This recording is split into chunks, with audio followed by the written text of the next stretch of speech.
These are the top 10 most shocking revelations from Jill's new book, Counting the Cost, where she discusses in detail what caused a huge rift between her and the Duggars.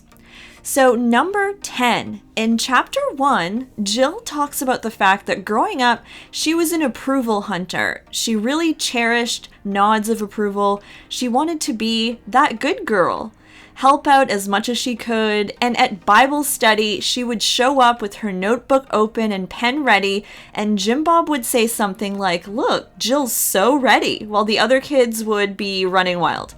Jill also had heard Jim Bob say once, "Oh, Jill is so sweet. She's the most like Michelle," and seemed like this meant a lot to her at the time, especially for an approval hunter. I think a lot of us people pleasers can relate to Jill on being an approval hunter. I was shocked to learn, though, that although the Duggars played music often together, they had a band, and a lot of them are very talented in terms of music, they were never allowed to dance to their own music because apparently they didn't want to draw attention to their body and specifically their butts. You know, if anyone started to dance, Jill says that Michelle would stop the music, which to me was the first thing in the book where I was like, that's weird. Number 9. So in chapter 2, Jill says that Bill Gothard, the former leader of the IBLP, had invited Jana to go work for him at one point, which may sound like an innocent comment. She jokes that everyone thought it was because Jana was blonde, but what's not funny is that Bill Gothard actually has had over 30 women accuse him of abuse, and I'm sure if Jana actually went in the end, she could have seen some questionable things, or, hopefully not. Hopefully, I don't even know if she went or not, because it was never really confirmed. Number 8, Jill says that Josh was courting someone before Anna, and I think we know that this is the daughter of the Holtz, and he had confided some information of what he had done in the past with her. I guess she wrote a letter to Josh about how horrible the things he had done were. She then put it in a book, lent that book to a friend with the letter in it, and then those people called the authorities. This is around the time, I think, where they were in Chicago and the Oprah interview ended up, I think, being canceled. And Jill says that everyone was interviewed at that time and people would show up to their house randomly at the big house to just check things out. Number 7. During that Megyn Kelly interview where Jill had volunteered to go on TV to defend her family and convince the world that Josh's actions were in the past, Josh, according to Jill, was sitting on a couch somewhat close to her while she was talking about it. Can you imagine? Can you imagine? That just sounded so inappropriate to me. Number 6. Remember when Jill and Derek went to El Salvador on a mission trip? It was documented a little bit on Counting On. Well, it was a lot more dangerous than what it appeared on TV. They literally had an armed guard, and gang violence was so bad, and they were the only white people in town, so they were definitely a target. In one instance, she said that she was with other women in Israel when they heard 2 gunshots, ran into the closet, and she had to nurse Israel so that he would stay calm. No matter how dangerous, though, Jim Bob and Michelle made the trip to see them, even surprised them there.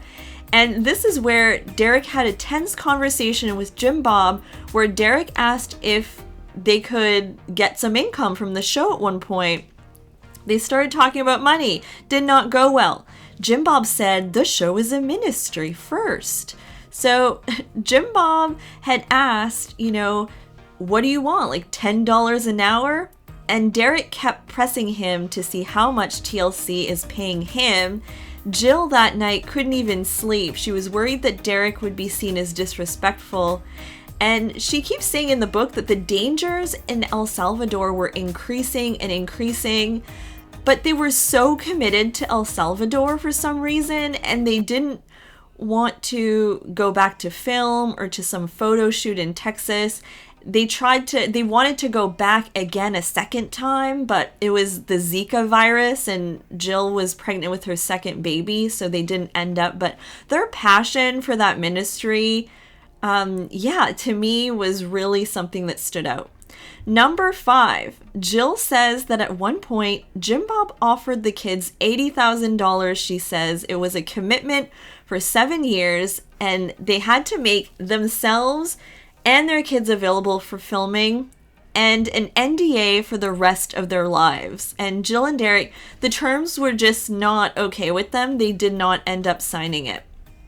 Number 4, with her second child, Samuel, Jill says that she had a uterine rupture, which is extremely serious. She passed out for 4 hours, lost so much blood, and Samuel ended up with a brain bleed from that whole thing. They almost both died. And this is not, I don't remember, this being addressed too much in detail on the show. For a while, they did not know how impacted Samuel's brain was going to be.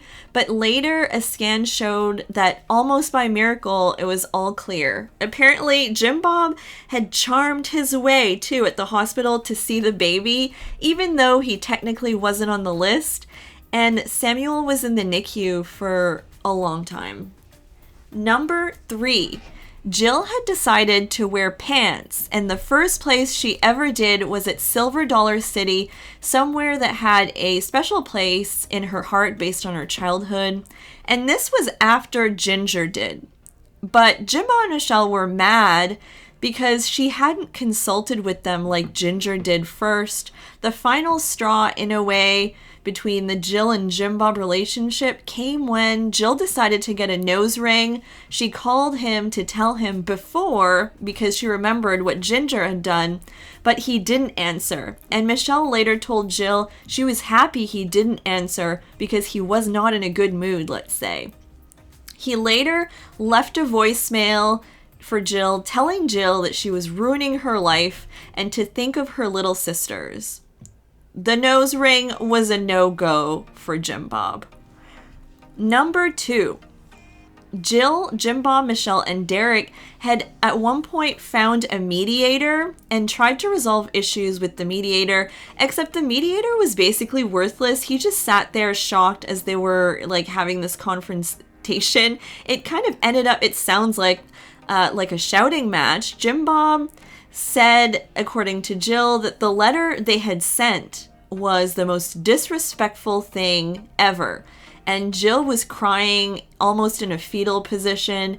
And Jim Bob, I guess, gets up and points to her and says, "You're guilty," and asks her to apologize while Michelle is crying beside him. I mean, this was not a good moment for their relationship.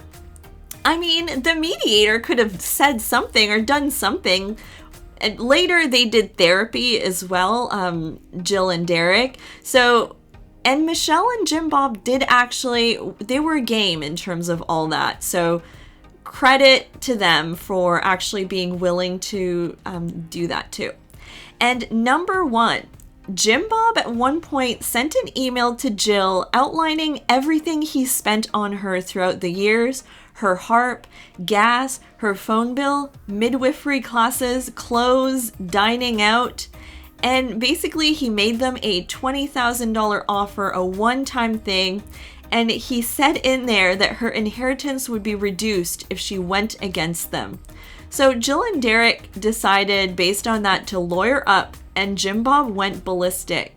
They wanted the full contract from the day before the wedding. She had signed something and she wasn't, I guess she felt like she was tricked into it and hadn't seen the full contract. So she wanted to see that and minutes from his company. And the siblings some siblings, she said, came over and tried to stay until midnight to resolve things, saying that, we might all be sued based on what you did. And she says that most of them turned against her. Also, something interesting is that, so one point of contention is Jill and Derek had never seen the full contract that she had signed the day before her wedding, kind of like in passing. And Michelle showed up at 12 a.m., so midnight, banging on the door, and she brought the contract and left it in between her doors or whatever. So no one could figure out why she did that. But overall, in the book, based on what I read, and in my opinion, I do feel like Michelle seems like a mom trying her best and just being caught in the crossfire or influenced in different ways. But she probably just doesn't have much say in things because of Jim Bob. And it's a whole mess. Jill actually praised her parents in the book a lot and spoke about them in a positive light. But like in many families, they're just good and really dark moments sometimes. And I just saw recent interviews where she kind of still says it's tense. I also think that if it wasn't for Derek, Jill would have never just continued, like she wouldn't have said anything about money. She would have just continued to go along with her family until the end of days. And finally, no idea why Jill and Derek were so adamant about the El Salvador mission when their family and baby, were clearly in danger. I know this felt maybe like a calling for them, but I just could not relate to that. But I mean, their commitment to that was admirable. Also, Jim Bob said that the show was a ministry, and so I didn't get why, he didn't admire or give them so much credit for going to El Salvador and doing their own ministry there. I just felt like he wanted them to come home. And also, on a fun note, we find out that Jill likes pina coladas but hates wine. That's a little fun fact for you. So, and she wants to be real, which is really important. But the book actually, I do really like Jill. For sure. Like, I appreciate knowing her story from her perspective, and now we can stop speculating on certain things. And it was good, I think, for her to tell her story on her own terms. I do highly, highly recommend the book. These are my top 10, but there's a lot more in the book that's really interesting. And so it's based on what I think, right? But I do recommend reading the book. I'll put a link to the Amazon in my description. Definitely go and support Jill if you can. Bye, guys!